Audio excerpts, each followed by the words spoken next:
Good afternoon to you, televiewers. Thanks for joining us in this midday bilingual edition of the newscast on Equinox Television. We begin right away in the French language with you, Julien Beth Bissai. Bonjour. Bonjour à vous, Innocent Azé. Mesdames et messieurs, bienvenue à cette édition bilingue du journal.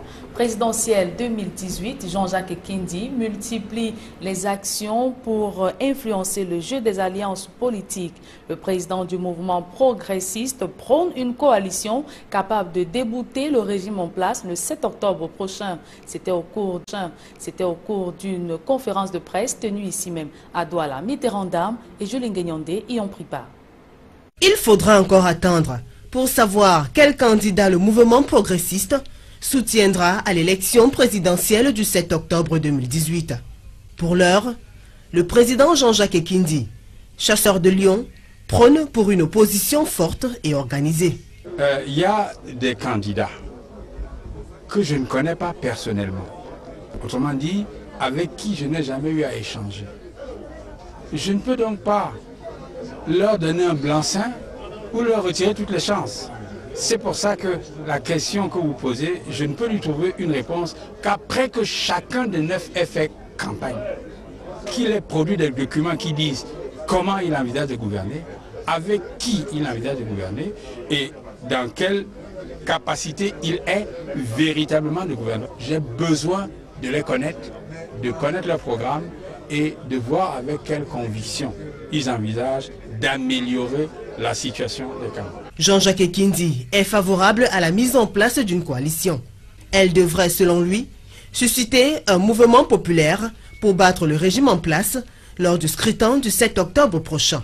Cet appel lancé aux candidats à l'élection présidentielle se déroulait à Douala en présence des représentants du parti Univers, MRC, ADD, UPC, Mouvement Now, SDF, entre autres.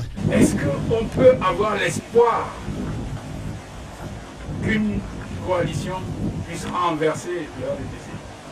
Si la coalition reste stricto sensu un accord entre candidats, elle n'aura pas la force de renverser.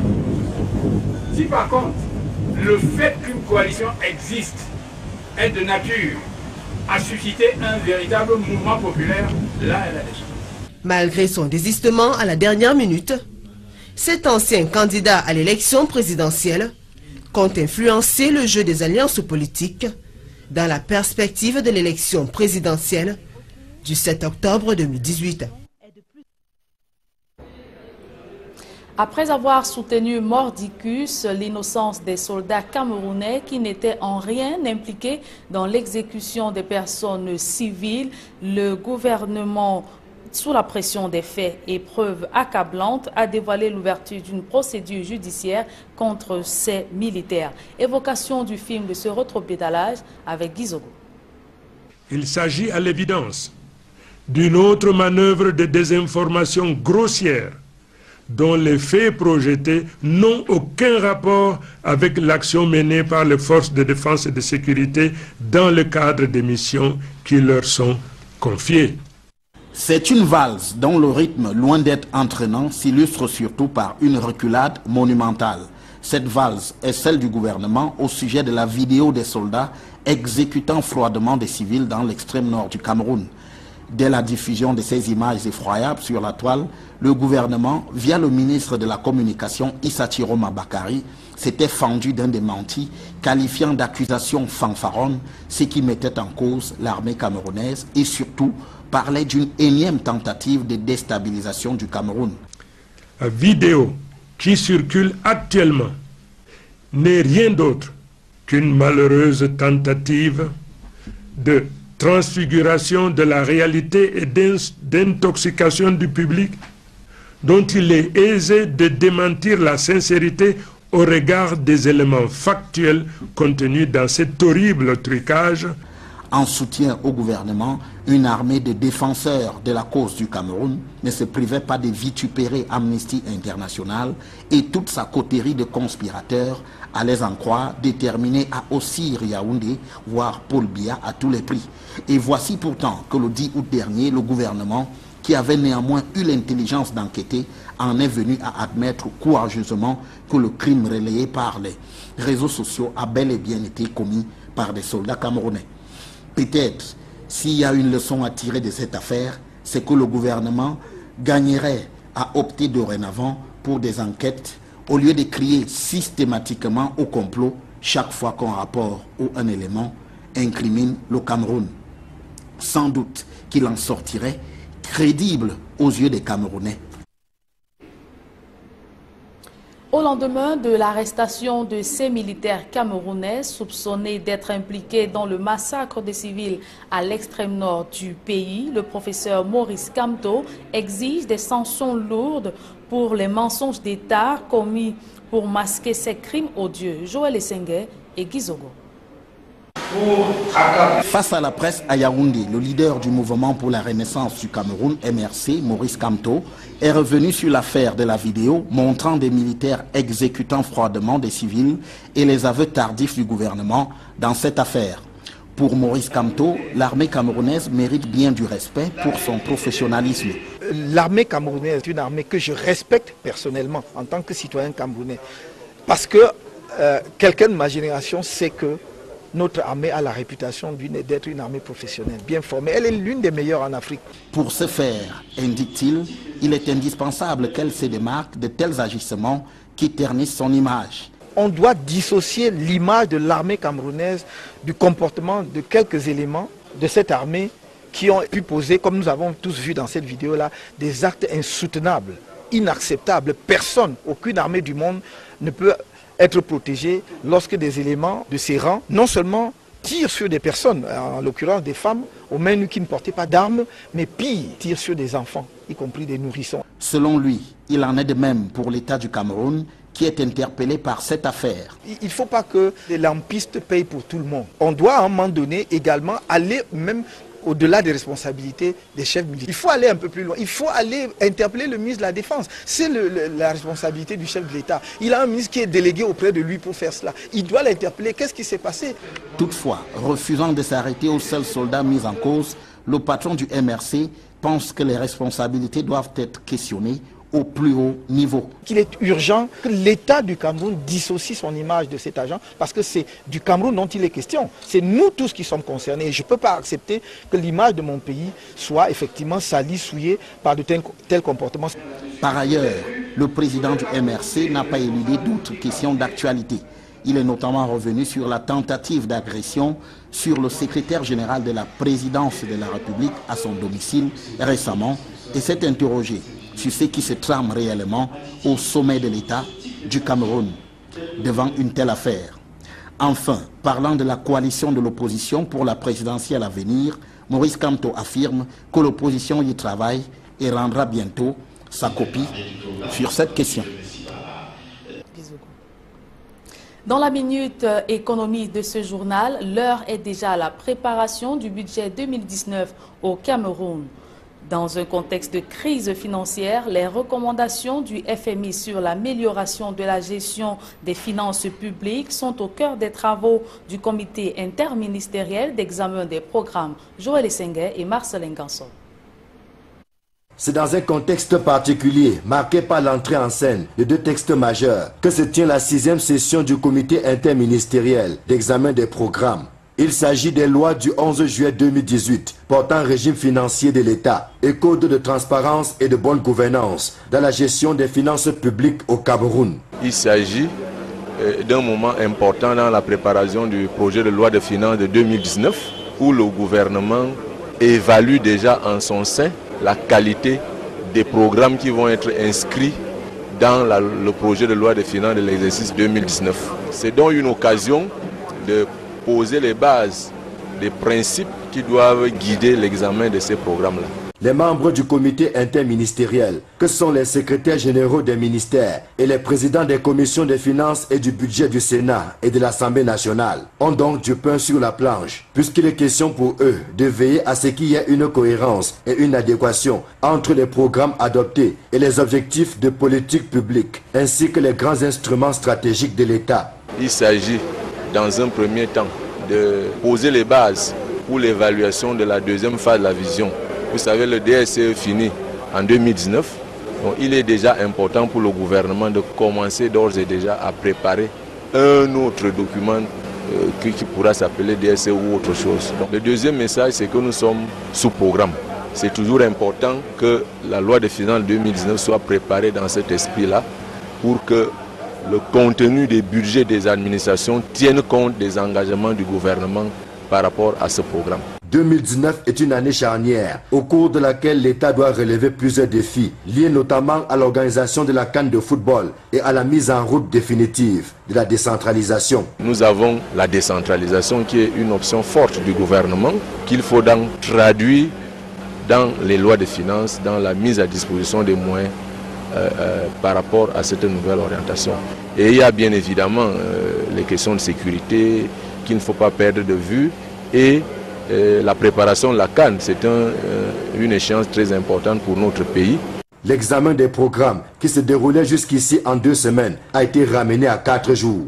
Il n'y a donc pas de temps à perdre, comme a lancé le ministre des Finances, Paul Motazé. Dans l'escale internationale, l'attente des résultats des présidentielles cristallise l'intérêt au Mali. Par contre, le contentieux électoral est annoncé du côté du Zimbabwe. Des précisions avec Flavien Valondongo. Présidentielle malienne, le grand favori de l'élection n'est autre que le chef de l'État sortant, Ibrahim Boubacar Keïta. Il est arrivé en tête, souvenez-vous, avec 41,7% des voix. Par ailleurs, son adversaire Soumaïla Cissé affiche sa confiance, mais accuse 24 points de retard et n'a pas réussi à fédérer l'opposition derrière lui. Dans la mouvance de cette élection présidentielle, l'opposition accuse le pouvoir d'avoir organisé la fraude pour le second tour. Des allégations rejetées en bloc par le président Ibeka. Sur des manifestations de l'opposition, les résultats ne seront pas disponibles avant 4 à 5 jours. Au Zimbabwe, les contestataires de la présidentielle du 30 juillet ont connu une journée marathon vendredi dernier.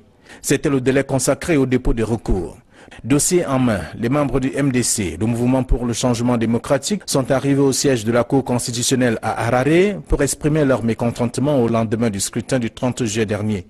Ces derniers estiment que le scrutin n'a pas été organisé de façon appropriée. En rappel, le scrutin, le tout premier organisé au Zimbabwe, après 37 ans de pouvoir du Robert Mugabe, a été remporté par le président sortant avec près de 51% des voix, contre 44 pour le chef de l'opposition, Nelson Chamisa. 2 jours après le scrutin, l'opposition est descendue dans la rue pour manifester contre les fraudes. Les soldats ont chassé les foules en tirant à balles réelles pour un bilan d'environ 6 morts et des blessés graves. Par contre, le président rassure que le scrutin s'est déroulé selon la loi électorale. La Cour constitutionnelle a 14 jours pour trancher sur les recours. Un public reportage dans ce journal, c'est sur une note positive que s'est achevé le Festi Cacao, la 6e édition, en se réjouissant des avancées enregistrées dans la transformation locale du cacao. Le ministre du Commerce a invité les acteurs de la filière à persévérer dans les bonnes pratiques agricoles et post-agricoles pour améliorer les ventes. Reportage. La page 2018 de Festi Cacao s'est refermée, non sans laisser une bonne impression sur le dynamisme et la vitalité de la filière. Dans les différents stands, les acteurs de la filière ont exposé leur savoir-faire, notamment en matière de transformation locale du cacao. C'est sur ce chemin que le gouvernement engage de plus en plus les producteurs. Ce d'autant que sur le marché, les prix connaissent une embellie qui rassure, même si malheureusement, tout n'est pas que rose. L'insécurité qui sévit dans certaines parties du pays plombe l'activité dans plusieurs bassins de production. La seule difficulté que nous avons au sein de la filière, c'est la crise anglophone. Et vous savez, le nord-ouest et le sud-ouest produisent presque la moitié de la production du cacao au Cameroun. Et notre souhait, c'est de taire cette crise parce que il y a de cela très peu, nous avions eu à vendre le cacao à 1125 francs, notre coopérative. Donc, nous souhaitons que ces prix soient maintenus ou augmentés pour que le producteur, le tout petit producteur, vive de sa souffrance. En dehors de cette fausse note, la filière cacao augure de lendemain meilleur. L'intéressement des jeunes à la filière à travers le programme New Generation du CICC, la multiplication des centres d'excellence de traitement post-récolte du cacao, ainsi que les ventes de plus en plus groupées à travers le programme d'appui à l'organisation de la commercialisation, sont autant de bons points qu'il faut consolider. Ce n'est pas encore suffisant en termes de volume, mais en valeur relative, ça montre la progression. Si nous posons le problème en termes de valorisation de la fève, valorisation locale, là aussi nous sommes passés d'une capacité installée de 30 000 tonnes seulement à plus de 50 000 tonnes. Donc il y a cet élément qui va activer le marché intérieur. Nous devons consolider cette remontée des cours. Si les producteurs apprennent à se défendre, à travailler dans le cadre des marchés organisés, structurés, pour ne pas être la proie malheureusement de ces prédateurs que sont les boxeurs. Le Made in Cameroun a de quoi séduire le marché extérieur, pourvu que les différents acteurs s'inscrivent tous à l'école de la qualité. Telle est la principale recommandation du ministre du Commerce au moment de clôturer la 6e édition de Festi Cacao, la grande messe des acteurs de cette filière, organisée par le Conseil interprofessionnel du cacao et du café. À présent, la deuxième partie de ce journal, c'est en langue anglaise avec Innocent Nazé. Good afternoon, Innocent. Good afternoon, Julien Bissai. Good afternoon to you, televiewers, once more. Over 30,000 liters of illegal fuel entering Cameroon was at the weekend captured by the Navy in Limbe.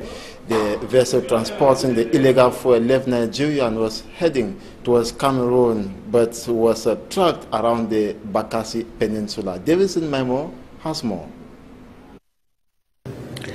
According to the Navy commander representing the commander of the Navy in Limbe, the boat transporting illegal fuel from neighboring Nigeria was intercepted, captured, and brought to the Bota Wharf by the Navy off the coast of the Bakassi Peninsula in the Cameroon territorial waters, as it was on its usual patrol mission securing Cameroon territorial waters.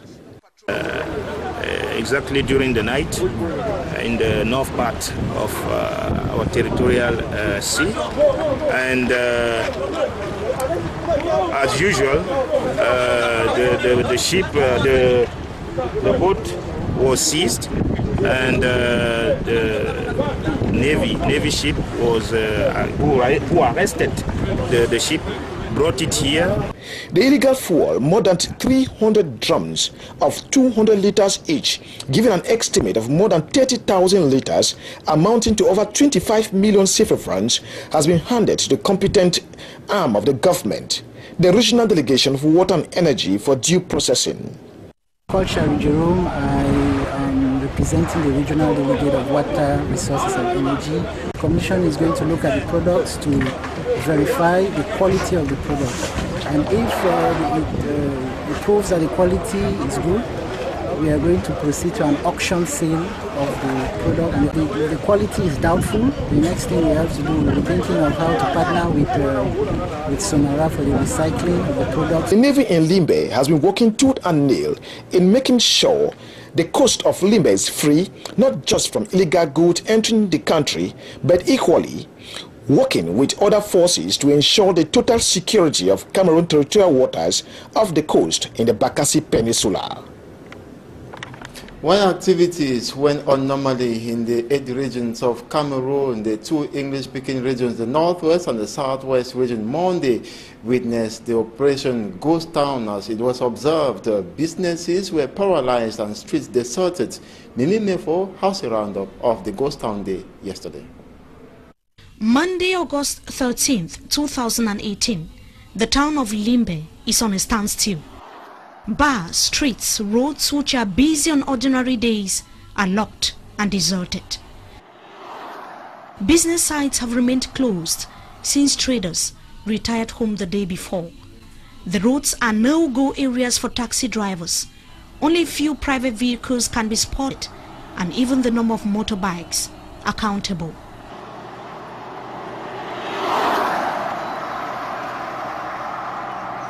The scenario in Buea and Bamenda was not any different. Locals opted to stay indoors, and to capture the images was a major challenge to reporters on the ground. In the town of Buea, the billboard at a local head office of a financial powerhouse was destroyed by unknown armed individuals.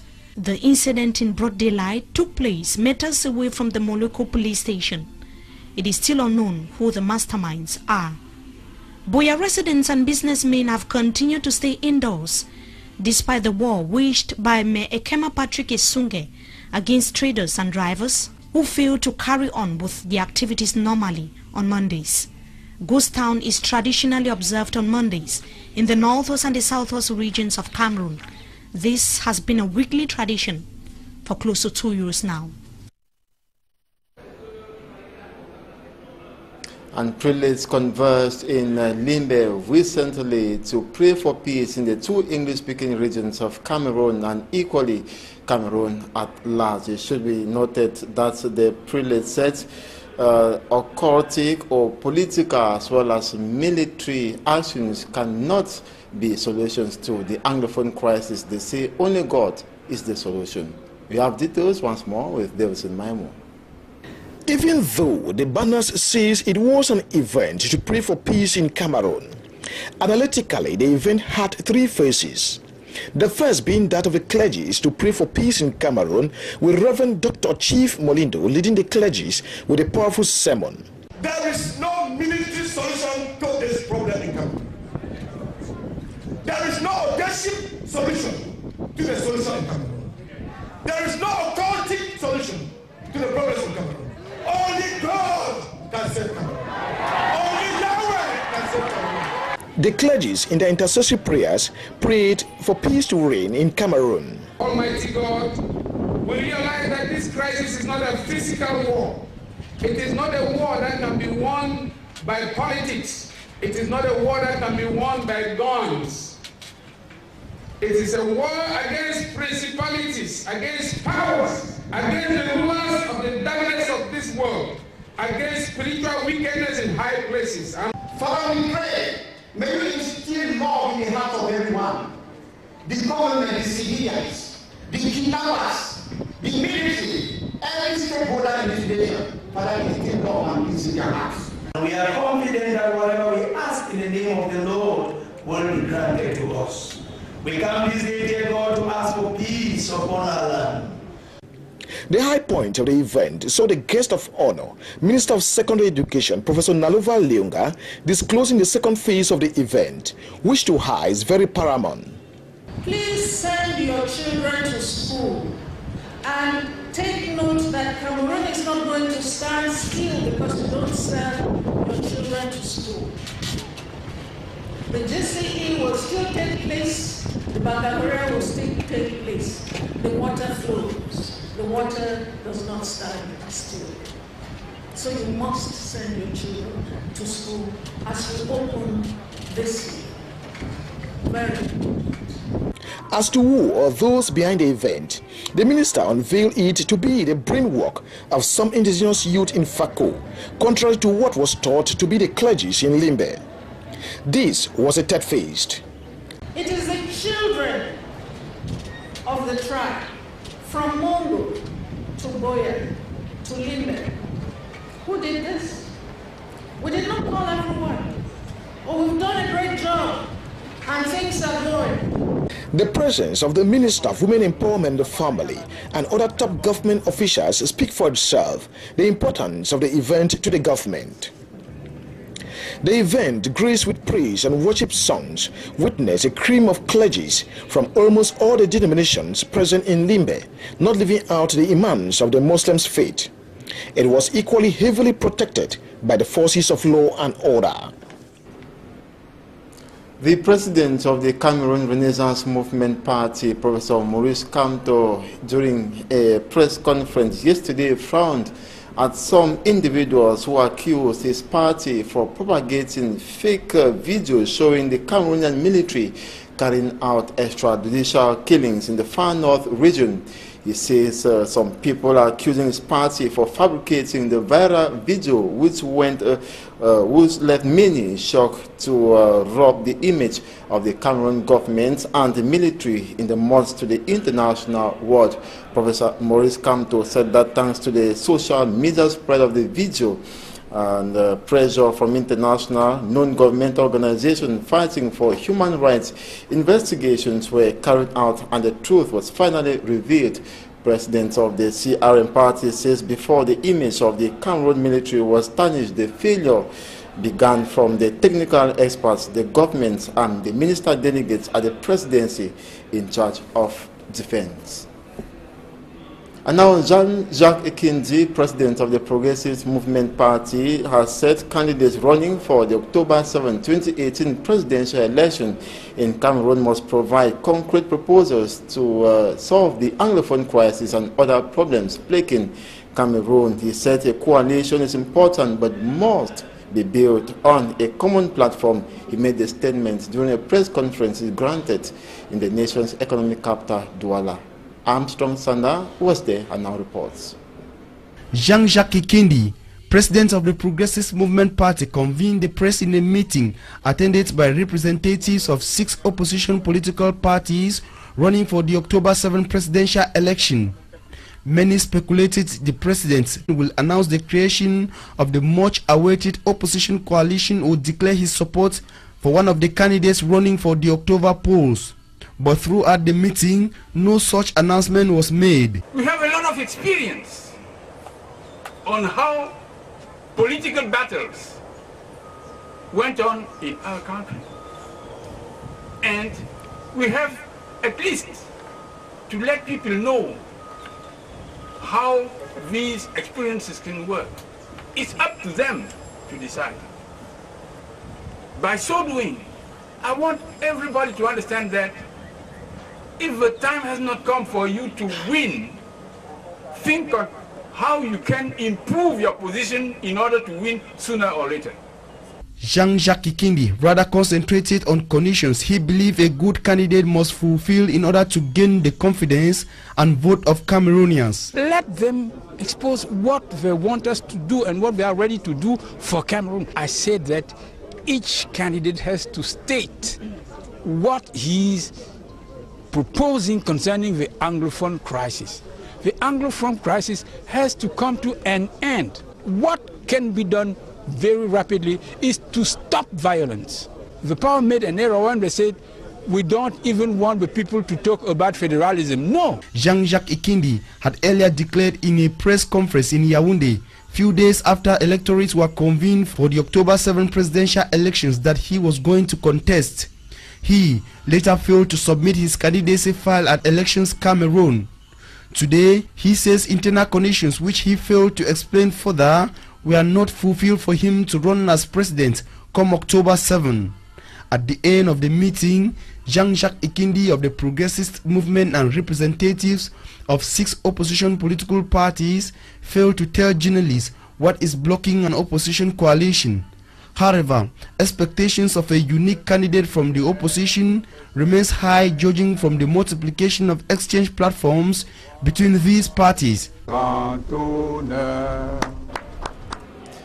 the Secretary General at the Presidency of the Republic in charge of Defense, Joseph Betia Somoa, said the defense and security forces of Cameroon shall play their respective roles in maintaining public order, peace and security of persons and their properties during the October 7, 2018 presidential election. He was speaking during a security meeting in the conference hall of his ministry yesterday in Yaoundé to evaluate the security situation across Cameroon. Still in the meeting chaired by him, grouping top military personalities and Territorial Administration Minister Paul Atanganji, the Defense Board says defense and security forces will be recalcitrant in executing their duties, thereby tarnishing the image of the National Defense and Security Force will be infringed accordingly. He, however, pointed or praised the military of its great role in protecting the fatherland and fostering security and peace in the country. It was revealed that no communique will be issued after the meeting, which is as well part of the security strategy. And now we note in sports, the third CAF fact-finding mission to Cameroon has expressed satisfaction on the level of construction and rehabilitation of sport infrastructures to host the 2019 AFCON after visiting all 6 sites to host the event. The announcement was made yesterday evening by the first Vice President of CAF, Amadou Mervin Punic, after meeting with Prime Minister and Head of Government Philemon Yang The third inspection team constituted 8 members. Some worries were, however, made after the inspection.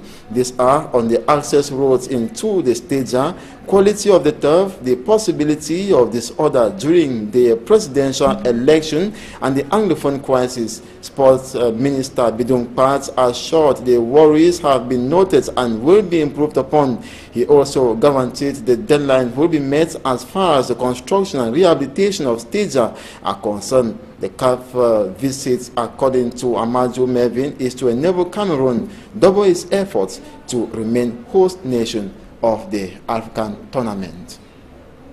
And that's it for this midday bilingual edition of the newscast on Equinox Television. Thanks for watching. We shall be back at 4 p.m. Have a nice day. Je vais besides you too, Innocent Azé. Have a nice day, mesdames et messieurs. C'est la fin de cette édition bilingue du journal. Ne quittez pas, le PD News, c'est dans un instant avec Ambassadeur.